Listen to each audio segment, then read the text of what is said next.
Hello, class. Today we're going to read The Tale of Samuel Whiskers or The Roly-Poly Pudding. Now, this one is another story about Tom Kitten that Beatrix Potter wrote. She also included her pet rat. So she had a pet rat, I guess.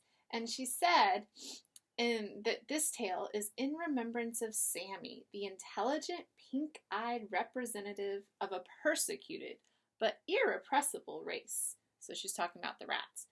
An affectionate little friend and most accomplished thief. So I think you'll really like this story. It's pretty funny. Once upon a time, there was an old cat called Mrs. Tabitha Twitchit, who was an anxious parent. Do you remember her? She was the one having the tea party when Tom Kitten and her other little kittens ran off and got dirty. She used to lose her kittens continually, and whenever they were lost, they were always in mischief. On baking day, she determined to shut them up in a cupboard. She caught Moppet and Mittens, but she could not find Tom. Mrs. Tabitha went up and down all over the house, meowing for Tom Kitten. She looked in the pantry, under the staircase, and she searched the best spare bedroom that was all covered up with dust sheets. She went right upstairs and looked into the attics, but she could not find him anywhere. It was an old house full of cupboards and passages. Some of the walls were 4 feet thick, and there used to be queer noises inside them, as if there might be a little secret staircase. Certainly there were odd little jagged doorways in the wainscot, and things disappeared at night, especially cheese and bacon. Mrs. Tabitha became more and more distracted and meowed dreadfully. So there she is, putting her little kittens in the cupboard so she can go do her baking.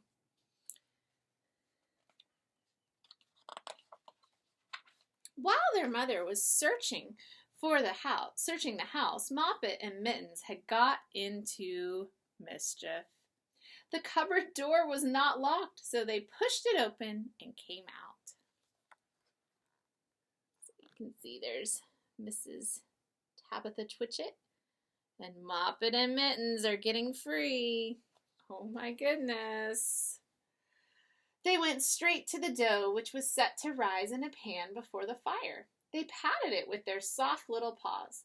"Shall we make dear little muffins?" said Mittens to Moppet. But just at that moment, somebody knocked at the front door, and Moppet jumped into the flour barrel in a fright. She was scared, and she jumped in there and hid. Mittens ran away to the dairy and hid in an empty jar on the stone shelf where the milk pans stand. The visitor was a neighbor, Mrs. Ribby. She had called to borrow some yeast. Mrs. Tabitha came downstairs, meowing dreadfully. "Come in, Cousin Ribby, come in and sit ye down. I'm in sad trouble." "Oh, Cousin Ribby," said Tabitha, shedding tears, "I've lost my dear son Thomas. I'm afraid the rats have got him." She wiped her eyes with her apron. "He's a bad kitten, Cousin Tabitha. He's made a cat's cradle of my best bonnet last time I came to tea. Where have you looked for him?"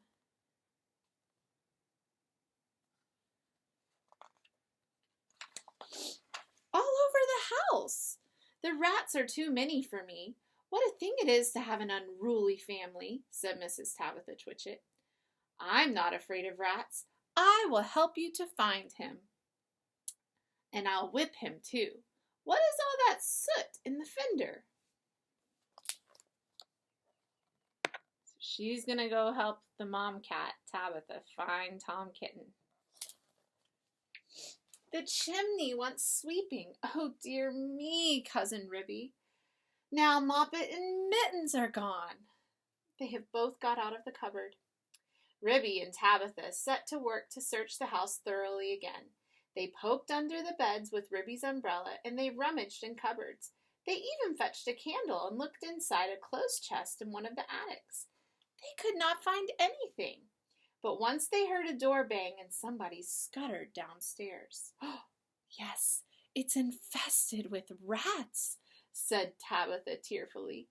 "I caught 7 young ones out of one hole in the back kitchen, and we had them for dinner last Saturday. And once I saw the old father rat, an enormous old rat, Cousin Ribby. I was just going to jump upon him when he showed his yellow teeth at me and whisked down the hole.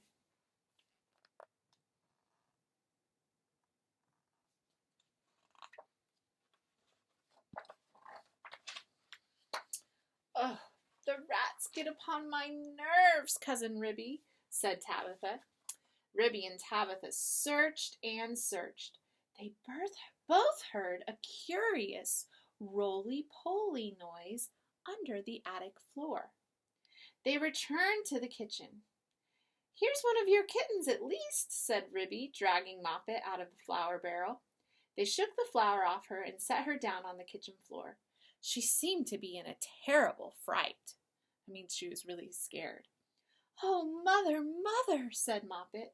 There's been an old woman rat in the kitchen, and she's stolen some of the dough. The two cats ran to look at the dough pan. Sure enough, there were marks of little scratching fingers, and a lump of dough was gone. Which way did she go, Moppet? But Moppet had been too much frightened to peep out of the barrel again. Ribby and Tabitha took her with them to keep her safely in sight while they went on with their search. They went into the dairy. So here you can see. There's Tabitha and Cousin Ribby looking for the rats.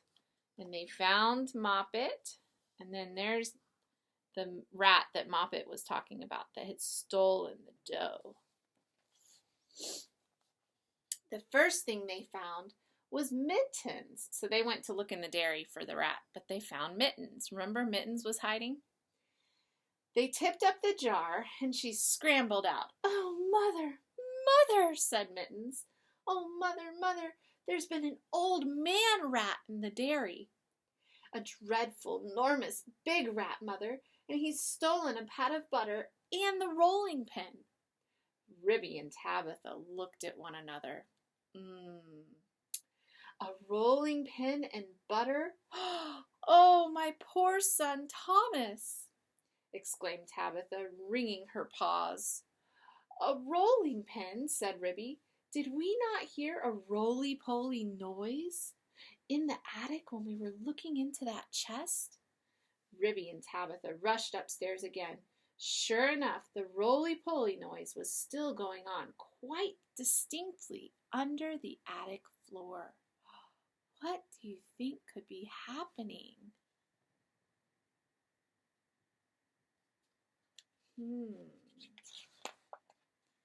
This is serious, Cousin Tabitha, said Ribby. We must send for John Joiner at once with a saw. Now that's John Joiner. He must be a little dog that helps. Now this is what had been happening to Tom Kitten. So now the story's going to shift and we're going to see what happened to Tom Kitten. This is what was happening to Tom Kitten, and it shows how very unwise it is to go up a chimney in a very old house where a person does not know his way and where there are enormous rats. Tom Kitten did not want to be shut up in a cupboard. When he saw that his mother was going to bake, he determined to hide. He looked about for a nice, convenient place, and he fixed upon the chimney. The fire had only just been lighted, and it was not hot, but there was a white, choky smoke from the green sticks. Tom Kitten got upon the fender and looked up. It was a big, old-fashioned fireplace, so he was inside the fireplace at this point. The chimney itself was wide enough inside for a man to stand up and walk around, so there was plenty of room for a little tomcat. He jumped right into the fireplace, balancing himself upon the iron bar where the kettle hangs. There's a picture of him jumping into the fireplace. Tom Kitten took another big jump off the bar and landed on a ledge up inside the chimney, knocking down some soot into the fender. So you can see him. Now he's up there in the chimney. Tom Kitten coughed and choked with the smoke, and he could hear the sticks beginning to crackle and burn in the fireplace down below. He made up his mind to climb right to the top and get out on the slates and try to catch sparrows. So he was going to climb up to the top of the chimney. I cannot go back. If I slipped, I might fall into the fire and singe my beautiful tail and my little blue jacket. Singe means like it would actually catch on fire and burn a little bit. So he didn't want his jacket or his tail to get burnt. I cannot go back. The chimney was a very big, old-fashioned one. It was built in the days when people burnt logs of wood upon the hearth. The chimney stack stood up above the roof like a little stone tower, and the daylight shone down from the top under the slanting slates that kept out of the rain. Tom Kitten was getting very frightened. He climbed up and up. Then he waded sideways through inches of soot. Soot is like the ashes. He was like a little chimney sweep himself. It was most confusing in the dark. One flue seemed to lead into another. There was less smoke, but Tom Kitten felt quite lost. There he is crawling around in the dark, and I don't think he's going to come out on the other end of the chimney. I think he's getting lost inside the walls of the house. Oh no. He scrambled up and up, but before he reached the chimney top, he came to a place where somebody had loosened a stone in the wall. There were some mutton bones lying about. This seems funny, said Tom Kitten. Who has been gnawing bones up here inside the chimney? Who do you think it could be? Maybe one of the rats? I wish I had never come, and what a funny smell.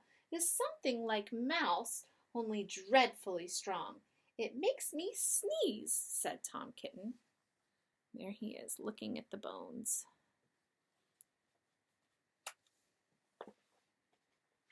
Wonder what's going to happen. He squeezed through the hole in the wall and dragged himself along a most uncomfortably tight passage where there was scarcely any light. He groped his way carefully for several yards. He was at the back of the skirting board in the attic where there is a little mark in the picture.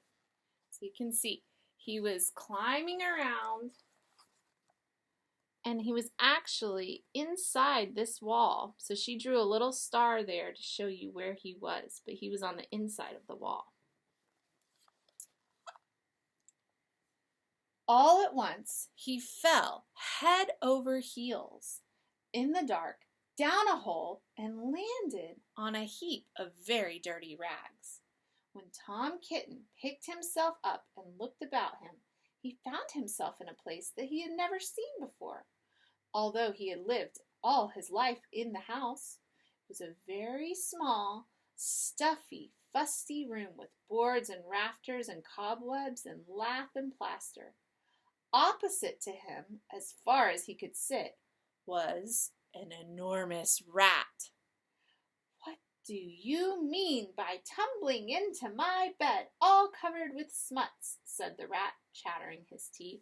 Oh my goodness. There he is. He fell into the rat hole. Please, sir, the chimney wants sweeping, said poor Tom Kitten. Anna Maria! Anna Maria! Squeaked the old rat. There was a pattering noise, and an old woman rat poked her head round a rafter. All in a minute she rushed upon Tom Kitten, and before he knew what was happening, his coat was pulled off, and he was rolled up in a bundle and tied with string in very hard knots. So look, there they are. And the old man rat yelled for his wife, and she came, and look, she tied up Tom Kitten.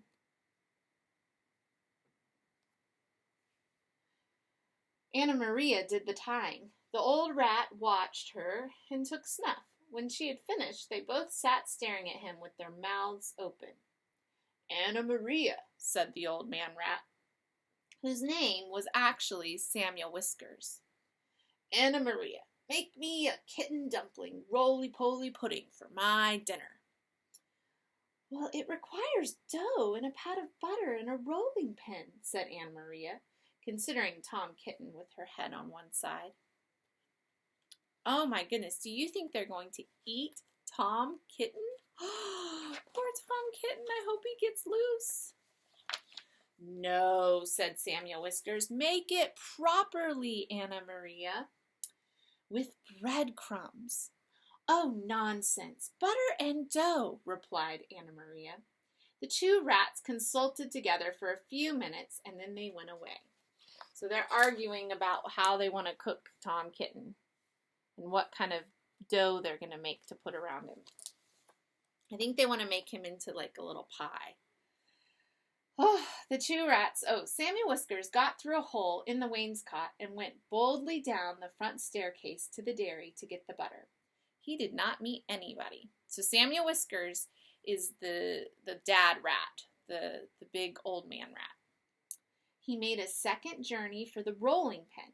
He pushed it in front of him with his paws like a brewer's man trundling a barrel. He could hear Ribby and Tabitha talking, but they were busy lighting the candle to look into the chest, and they did not see him. So look, there he is, getting the rolling pin to make the dough. Anna Maria went down by way of the skirting board and a window shutter to the kitchen to steal the dough. She borrowed a small saucer and scooped up the dough with her paws. She did not observe Moppet. While Tom Kitten was left alone under the floor of the attic, he wriggled about and tried to meow for help. But his mouth was full of soot and cobwebs, and he was tied up in such very tight knots, he could not make anybody hear him, except a spider who came out of a crack in the ceiling and examined the knots critically from a safe distance. It was a judge of knots because it had a habit of tying up unfortunate bottles. It did not offer to assist him. Tom Kitten wriggled and squirmed until he was quite exhausted. So there are the pictures. There's Anna Maria. She's going to steal the dough. And there's Tom Kitten wriggling and trying to get free, but he can't because she tied those knots so tightly. Presently, the rats came back and set to work to make him into a dumpling. So that's like a little pie that's rolled up. First, they smeared him with butter, and then they rolled him in the dough. Will not the string be very indigestible, Anna Maria? Inquired Samuel Whiskers. So he's saying, we can't eat him with string on him. Anna Maria said she thought that it was of no consequence, but she wished that Tom Kitten would hold his head still as it disarranged the pastry. She laid hold of his ears. Tom Kitten bit and spat and meowed and wriggled, and the roly pin went roly-poly, roly-poly, roly-poly. The rats each held an end. So, do you remember how the two kitties were hearing the roly-poly underneath the floor? I think that's what was happening. His tail is sticking out. You did not fetch enough dough, said Anna Maria. I fetched as much as I could carry, replied Anna Maria. Oh, no, sorry, that was Tom Whiskers talking to Anna Maria. I do not think, said Samuel Whiskers, pausing to take a look at Tom Kitten. I do not think it will be a good pudding. It smells sooty. Anna Maria was about to argue the point when all at once there began to be other sounds up above, and the noise of a little dog scratching and yelping. Now let me show you the pictures. There they are, tying him up and rolling him into a little dough.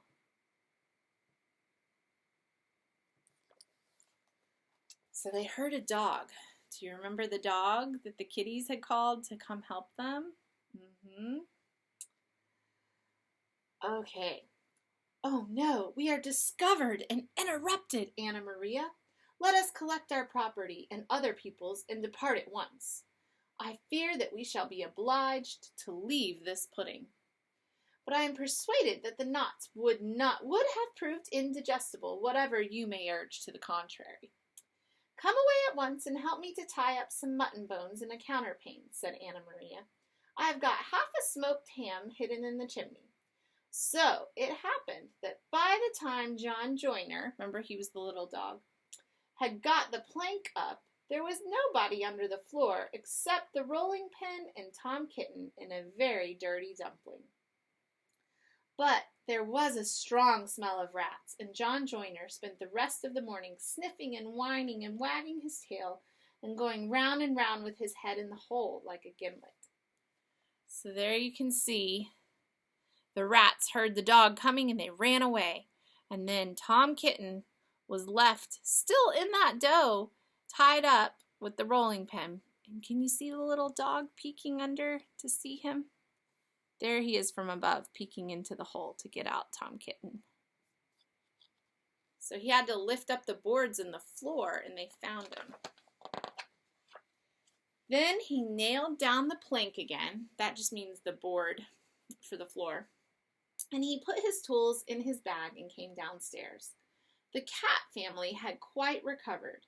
They invited him to stay for dinner. So there's all the kitties, and they're very happy because they found everybody. The dumpling had been peeled off of Tom Kitten and made separately into a bag pudding with currants in it to hide the smuts. They had been obliged to put Tom Kitten into a hot bath to get the butter off. So that was the picture of them bathing Tom Kitten. John Joyner smelt the pudding, but he regretted that he had not time to stay to dinner, because he had just finished making a wheelbarrow for Miss Potter, and she had ordered two hen coops. And when I was going to the post late in the afternoon, I looked up the lane from the corner, and I saw Mr. Samuel Whiskers, that was the rat, and his wife on the run with big bundles on a little wheelbarrow, which looked very much like mine. So they're trying to steal the dog's wheelbarrow, so he has to run and get them again. They were just turning in at the gate to the barn of Farmer Potatoes. Samuel Whiskers was puffing and out of breath. Anna Maria was still arguing in shrill tones. She seemed to know her way, and she seemed to have quite a quantity of luggage. I am sure I never gave her leave to borrow my wheelbarrow. They went into the barn and hauled their parcels with a bit of string to the top of the haymow. So it looks like they moved because their little hiding spot in the house was found out. So they had to move. After that, there were no more rats for a long time at Tabitha Twitchett's. As for Farmer Potatoes, he has been driven nearly distracted. That means he's going crazy. There are rats and rats and rats in the barn. They eat up the chicken food and steal the oats and bran and make holes in the meal bags. And they are all descended from Mr. and Mrs. Samuel Whiskers. Children and grandchildren and great-great-grandchildren. There is no end to them. So you can see Tabitha Twitchett's quite happy. All of the rats have left her home, but now Farmer Potatoes, he's got them in his barn. Moppet and Mittens have grown up into very good rat catchers. Yeah, because cats are very good about catching rats and mice and all kinds of rodents. They go out rat catching in the village, and they find plenty of employment. They charge so much a dozen and earn their living very comfortably. They hang up the rats' tails in a row on the barn door to show how many they have caught. Dozens and dozens of them.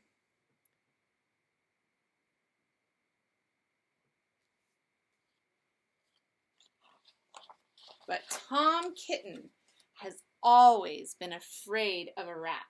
He never durst face anything that is bigger than a mouse. The end. Now, why do you think Tom Kitten has always been afraid of rats since then? I think if a rat tied me up and put me into a pie and said he was going to eat me, I probably would have been afraid of rats too. Now, that was quite a funny story. I hope you enjoyed it, and I hope you all have a wonderful day. Take care, guys. Bye.